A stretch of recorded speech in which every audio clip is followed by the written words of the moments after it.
We hope you're loving Glasgow Business Stories, so if you are, please do us a favour and subscribe. New episodes drop every 2 weeks, and we want you to hear all the wonderful stories from the businesses here in Glasgow, so please subscribe now.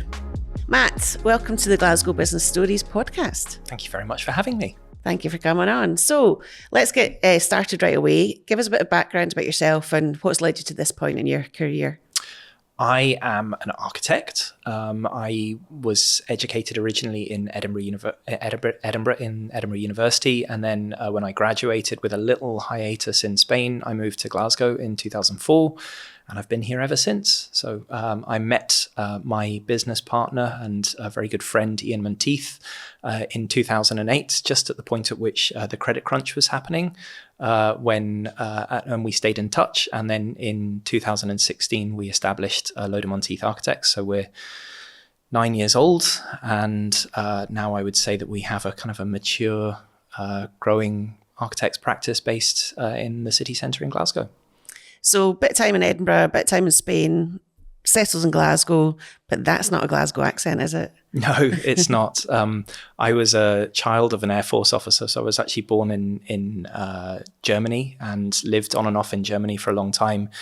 Obviously, I was at school in England, but since 1998, I've lived in Scotland and feel I've lived in Glasgow way longer than I've lived anywhere else, and it's home. And I do consider myself Scottish. So, in spite of the way that everybody would assume, given how I sound. And what made you take the leap to start up by yourself? It was really not a planned, deliberate thing. It became at some point the immediately obvious way to go. So my wife is a doctor, and when we had our first child, Kara took a year of maternity leave, and she was still a trainee doctor at that point. So and we were aware that children are snotty and disgusting, and they get sick, and that it was going to need one of us to be flexible in our work. And it probably wasn't going to be the person that did late shifts and night shifts and long days and weekends and had no control over their rota. It was probably going to be me. So at that point, I took a decision with a great big safety net in the form of the NHS and my wife's job spread under me to set up. It was initially just with the intention of covering my oldest child, James's nursery fees, but it very quickly grew arms and legs. And that was when having a good friend like Loader Monteith to phone up, a slightly panicked phone call when I won a project in London to say, I'm going to need help. Can we do something together? And he, to his great credit and questionable decision-making, said yes, absolutely. So the rest is sort of history, really. So it was initially just you by yourself. How long was that before you brought Ian or asked Ian to? It was about a year and a half of me working in a cupboard at home, basically. Yeah. So, right at the outset, I had this intention of writing a business plan, and I had enough money to do that for a month or a month and a half. And on leaving my previous job, I said I'm to everybody, well, this is where you can get me if you need me for any reason. This email address won't work anymore. And immediately out of that came 3 people saying, oh, it's brilliant timing. We've just bought a house and we need X, Y, Z. So I never wrote that business plan. But we kind of have this saying, which I think is very true in this, which is the reward for good work is more work. And so out of those early 3 projects, they turned out well. And it sort of just slowly snowballed and became a more meaningful. And so did most of your work come from referrals? Did those people pass on your details, and that's how the business kind of grew just organically? Yeah, exactly that. Overwhelmingly so. It wasn't a deliberate thing, really. I know that we have to have a marketing policy, and I know that we have to have a tone of voice and about how we talk ourselves. But that's a thing that has really emerged from being in practice. It wasn't a thing that we had worked out right at the outset. So we sort of muddled through that, I would say. And so your early days were mainly residential work, is that fair? Yes, yeah. We've had a really traditional trajectory as a practice that started with minor house alterations and extensions at £20,000 or £30,000 that grew into bigger house extensions at 100 or 200,000 pounds. And we then, there was one project in the West End of Glasgow, which with the benefit of hindsight was really significant, which was the Partick Hill Bowling Club, which was a really difficult project in that the whole building was rotten, and the membership were really interrogating of how much it was costing and why. But as it transpired, one of those club members was a senior person at Historic Environment Scotland, and he saw us muddling through that and sort of trying to get the best thing for the clients, and under actually quite challenging circumstances. And he recommended us for a project which was, he phoned up and said, do you fancy looking at the restoration of an A-listed house that's had a fire? And I assumed it was going to be a Victorian or Georgian pile somewhere in the Grange in Edinburgh or something. And it was this modernist masterpiece called High Sunderland, which is down in Selkirk. It's a really, really famous house, especially if you're an architect. And we knew that at the point at which we won the commission for that it was going to be quite a transformative project. So we agreed that we wouldn't talk about anything until the work was completed, because we knew that as soon as anybody knew that there had been a fire, that there would be, gnashing of teeth and there would be an outrage, although it was absolutely not our client's fault. And from that, everything else really has followed. So as a consequence of that finishing, we won a lot of notable awards on our work to restore the house and also to decarbonize it. So it involved taking out a coal scuttle and hiding a air source heat pump and so on and so forth, and super insulating the roof, putting in under floor heating where it was really difficult to do. So there was lots of sort of technically challenging things about that project that were fantastic. And from that, we won various other commissions off the back of it, including, at the moment, we're conservation architects on the Jenners building in Edinburgh, which is, I think, one of probably the biggest projects that's happening in Scotland at the moment. So that has meant that we started at a domestic scale. We moved slightly into conservation, so it was domestic adjacent, and we've moved from there into commercial projects as well. And I would say that the one thing that ties a lot of our work together is it's not houses or offices or retail. The common theme that runs through all our work is it's really complicated. It's frequently with listed buildings. It's frequently in conservation areas or the World Heritage Site. It's frequent sometimes in Greenbelt, and it requires a kind of a flexibility of thought and of mindset and an ability to talk to planners and to really try and understand what the art of what might be possible. But I think all of that starts with a sincerity to do something that is really fantastically good and award-worthy, and that in 100 years' time, in the same way as we all look at the grid in the middle of Glasgow, Victorian Glasgow, and want to protect it, that we want to make buildings equally that stand the test of time, and that in 100 years' time, people want to look after too. How do you get the team, or how did you build the team to buy into that as well? So when you won that High Sunderland job, did you have a team? Did you have capacity to do it, or was it a case of let's win the work and then we'll sort out? We did. We had somebody that was working with us at the time who had recently been working on the Glasgow School of Art restoration after the first fire. So he had this slightly odd, nuanced expertise, which is the restoration of fire-damaged A-listed buildings. So the High Sunderland in particular, it sort of straddled that our expertise at a domestic scale and at dealing with challenging things, and also the kind of the technical expertise associated with restoration of fire damage. And there are technical complexities behind that. So yes, we did have the team, and it felt like it was a good project, a good size of project with the team that we had. So yes, is the short answer. Yeah, no, I was just, when you were talking about the business plan, I was like, sometimes these things just land on your desk and you go, right, it's a too good opportunity to pass up, we'll just go for it. But well that happens as well. Yeah. I mean, that's happened a lot to us over time too, I would say, that We've designed a school now, which has just been finished, and we didn't have the expertise at that. And one of the things that I think as a practice we talk about a lot is this idea of cross-fertilization of ideas across professions.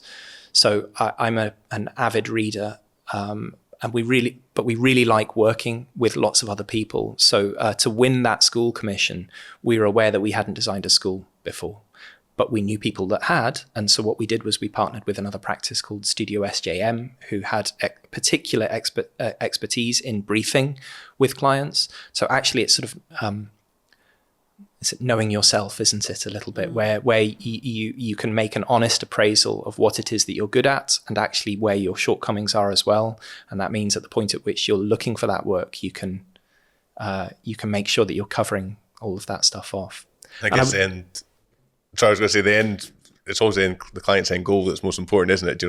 There's no point in trying to fake it and to make it, because it's the client's end goal, what they want to achieve is what's most important. So if that means bringing in outside help and getting something, that's what's important, and as you say, doing the best work possible. Yeah, I mean, I'm a firm believer that when you talk to people, and it doesn't matter whether it's other architects or it's landscapers or interior designers or comms people, or it doesn't matter, people that design satellites, everything, when you start reading about it or you start hearing about it, is far more interesting. And there's always crossovers between these areas. There's a book that I really love by Matthew Syeds called Rebel Ideas, which talks exactly about this, about why it's so useful to reach beyond and look beyond what it is that you think is important. I mean, it's particularly relevant given what's going on in the States at the moment and DEI. And it's the first story in it is how 9/11 happened. And it was because there were overwhelmingly in the CIA, it was male, white, frequently from the east and west coasts, and there was and they would say in their selection of people that there was no room for diversity.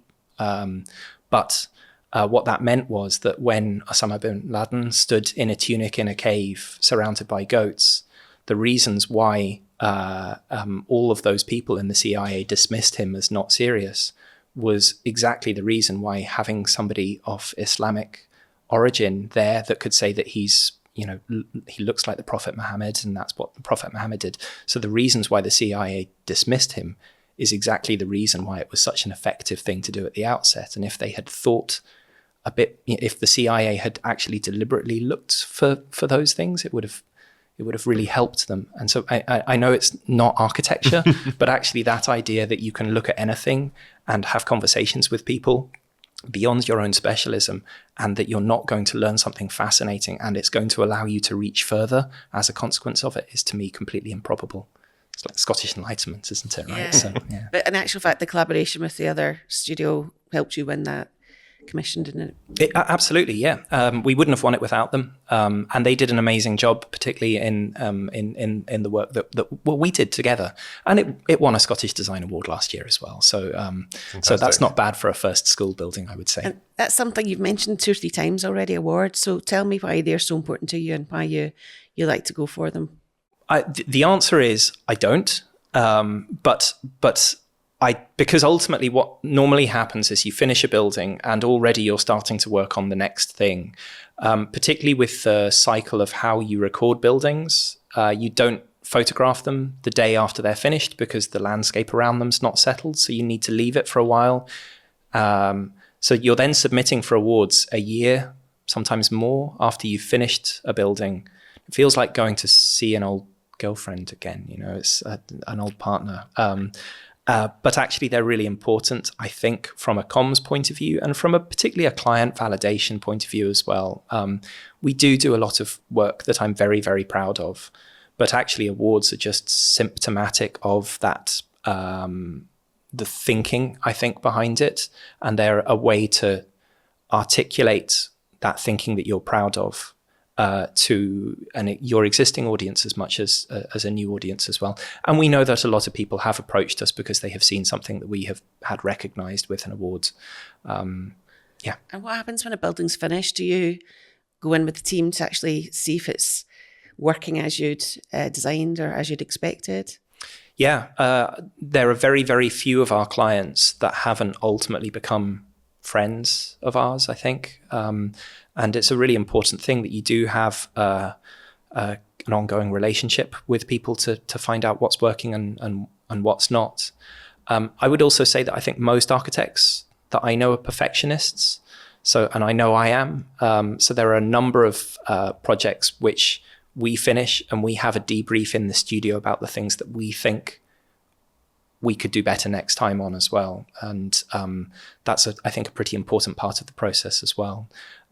It's one of the things that we have to say to a lot of our clients at the outset of a project is if they have seen something of ours that they like, that's fine. But it's such a cheat because it doesn't recognize the client. And what we want to do is continually to improve and actually to do things differently. We don't want to just keep producing the same design again and again and again. So the idea that you arrive at something that looks the same with a different client in a different site is to us really, and with our kind of inquiring process as well, is to us pretty improbable. And we want to make sure that every project stands in and of itself and is unique and special to that set of clients. I was going to say, you talked about collaboration with other practice, but obviously probably your biggest collaborator is the client that you're working with, because you need to sort of work out what they've got something in their head about what they want the building to look like, what they want out of it. And it's your job to kind of interpret that, but also make sure that it's technically possible and meets the legislation and, get through planning and stuff like that. That must be a bit of a juggling act.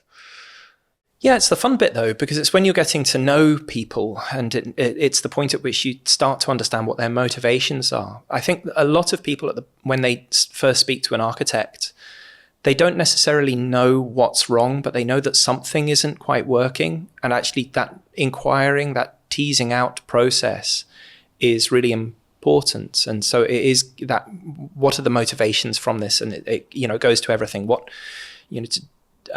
are your environmental aspirations? What are your functional programmatic requirements? And do you feel the same way about design as we do, which is that it has this intangible quality that you can bring to people's lives, which means that in and of itself, it has an intrinsic value, which goes beyond money. Now, that's not to say that budgets are unimportant. They're not, of course. In fact, it's for all of our projects, it's the most finite of resources, I would say. There's always more ideas, there's always more creativity, but money is generally fixed. So actually starting to understand the important parts of a project with a client that you want to make sure that you prioritize and that the money flows into is a really important part of the process. So we have this thing which is, it's sort of slightly terrible business speak, but it's a really good way of breaking things down for a client, called the mile, where the M is the things that you must achieve in a project. And if you're not getting all of the M's, there's just no point doing it. The I's are the things that you intend to achieve at the outset. But if push really comes to shove, if planning say that it's not possible, or if the budget's too, stretching too far, then, and if you need to cut, I don't know, one or two of those out of 5 or 6 in order to get it over the line, that's what you do and you accept that that's the case.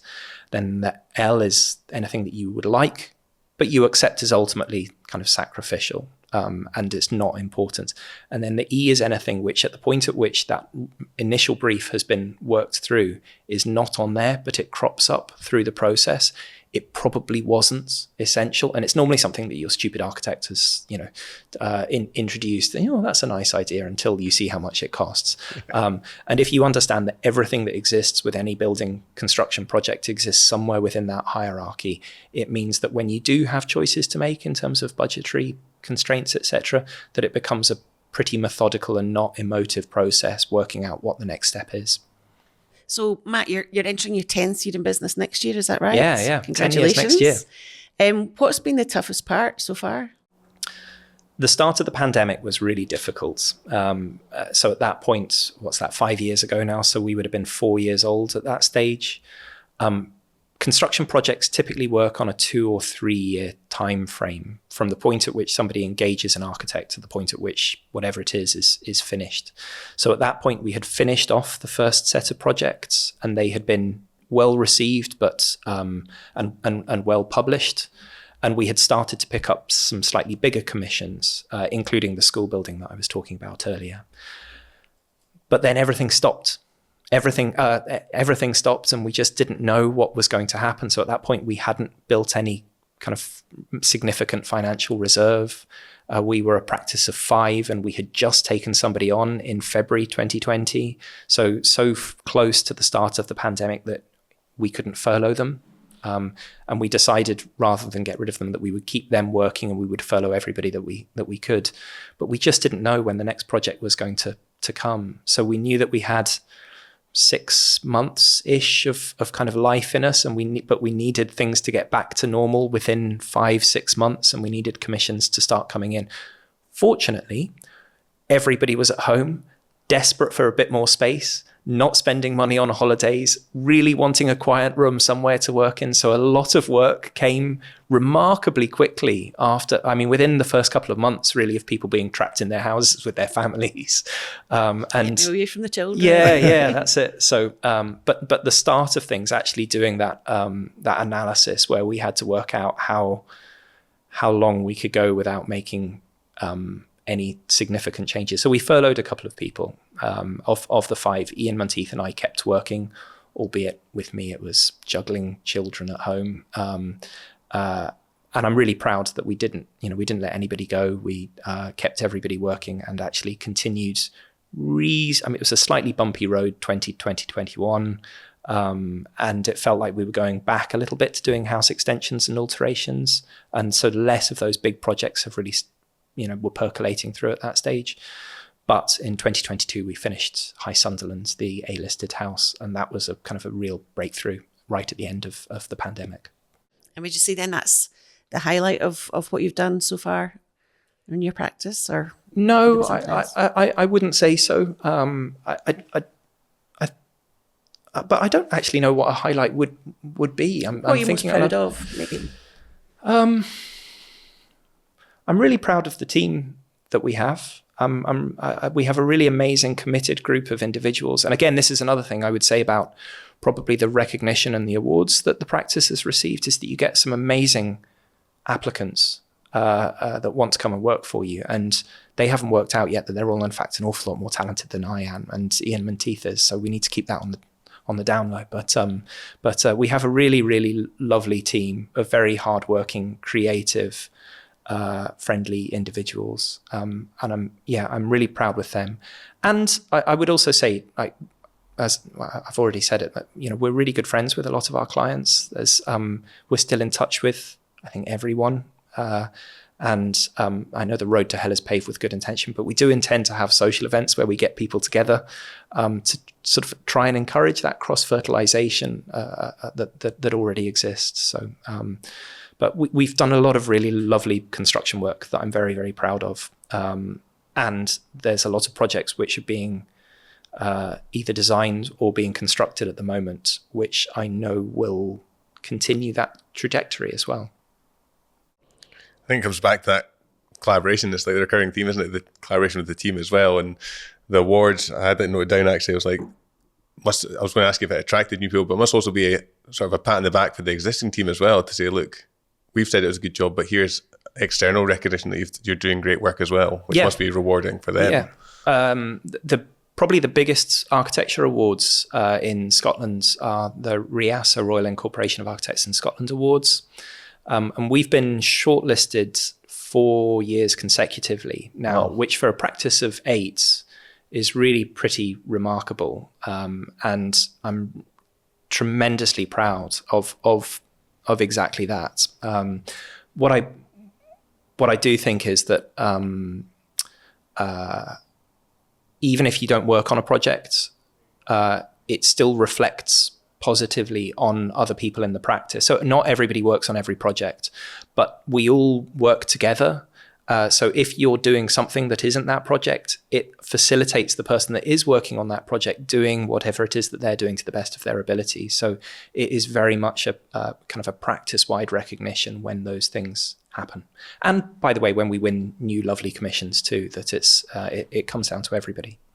And the awards, was that what kind of helped you transition into the more commercial kind of work, or was it just generally had the high Sunderland, you then had a case study you could utilise, and that kind of spun off it, or was it an exact plan that you kind of played out and said, right, we're going to try and target more of these clients, or they just kind of fall in your lap? No, we've been particularly bad, I would say, at doing networking as a practice. We do, of course, we go and try and see people and we try and have a conversation.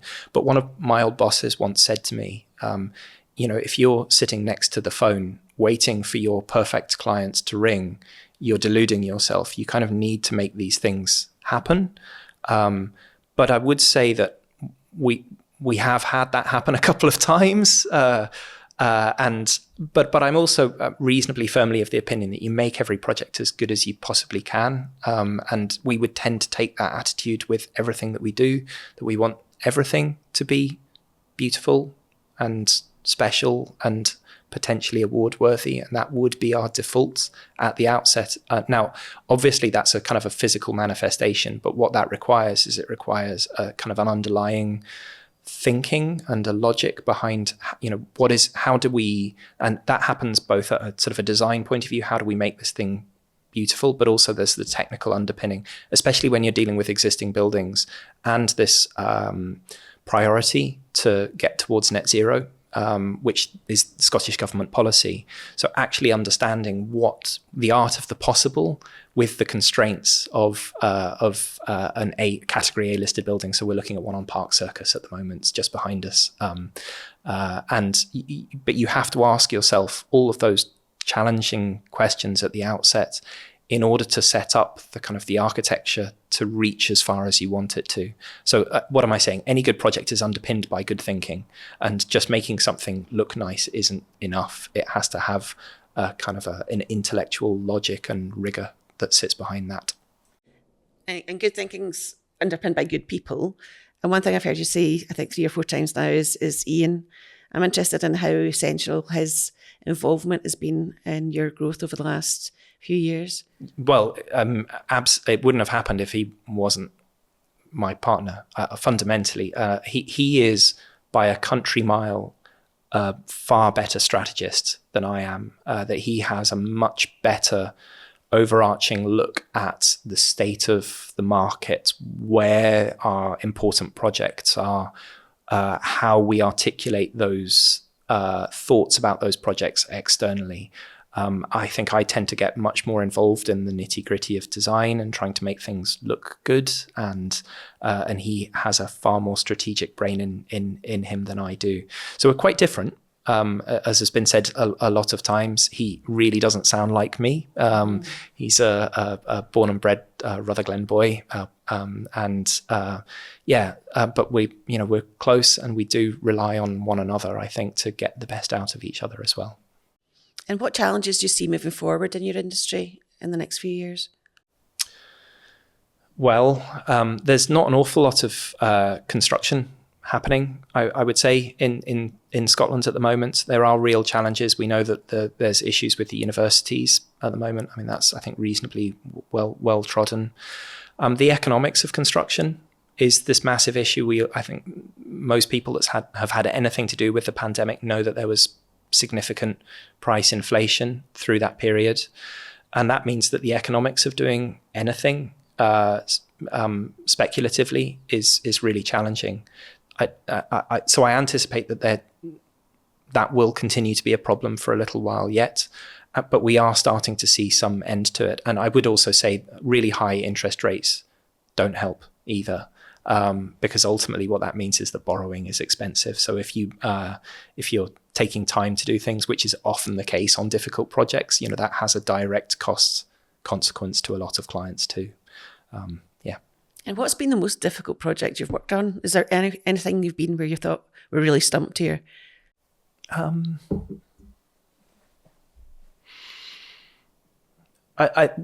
Probably the most challenging one is one that I have had involvement in it, but it's not been intrinsic all the way through, is the Jenner's building in Edinburgh, because it's in the middle of the World Heritage Site on Princes Street and South St David Street. It's A-listed. We're working with a couple of other architects on that one as well. One is one of the most famous practices in the world, David Chipperfield's, and one is an Edinburgh practice, 3D Read.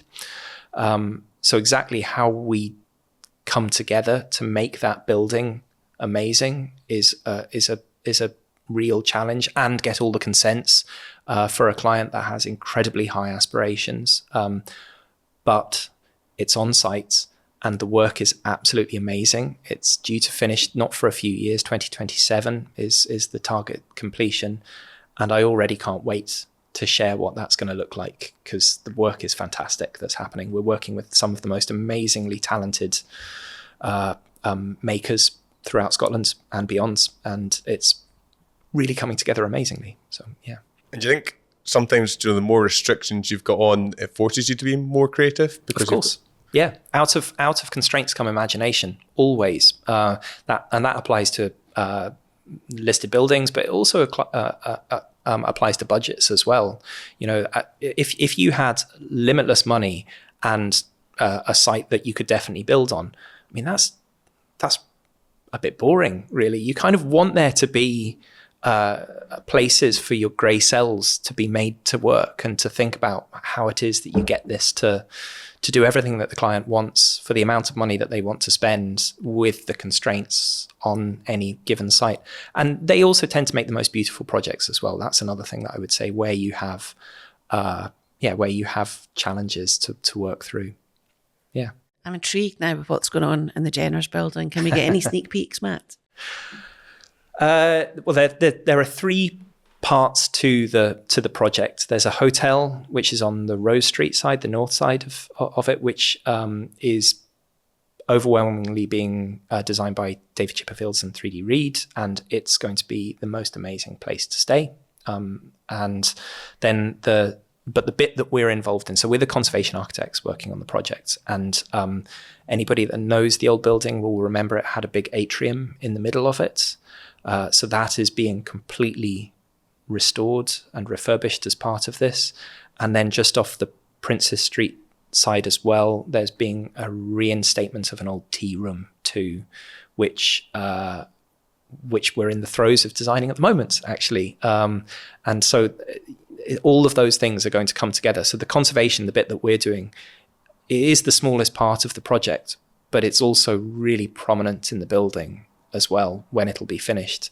And I think David Chipperfield's are known for a really kind of stripped back, beautiful modernism in their architecture. And I think that, when it's juxtaposed with the ornate historic building, the bit that we're looking after, is going to be an incredible dynamic, and I'm really excited. So I don't know if that answers your question, actually, but the conservation, is that sort of a specialism that is grown organically from these other jobs, or is it something that? Yes, in the short answer. So we, as I said, we had somebody else that worked with us, Ian King, who was a conservation architect. Now he moved on actually just earlier this year, but we still now have that conservation specialism within the practice, and it's a thing that I think we want to make sure that we maintain and grow. Because we have a number of projects. I mean, we're working with the National Trust for Scotland on one of their buildings at the moment.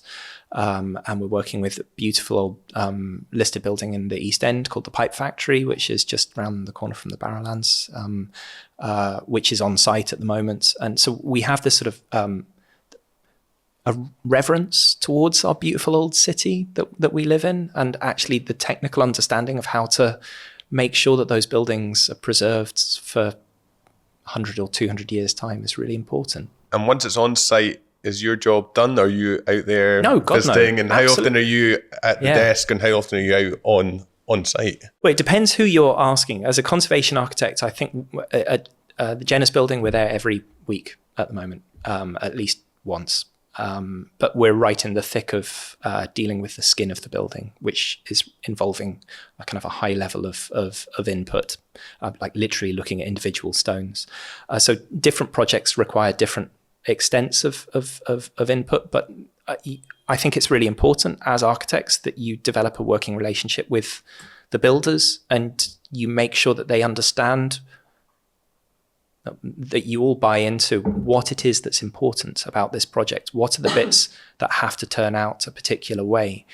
And as designers, that's easy for us to say and to do because we sit in a nice, warm, dry office, and we work in a drawing package which is millimeter perfect, and they're on a frequently cold, wet site, and they may have a very different view on how to deliver these things than we do entirely, and it would be exceptionally naive of us not to listen to them and to try and understand how we can make their job as good, as easy as possible, while at the same time that they recognize the things that are important in any given design as well.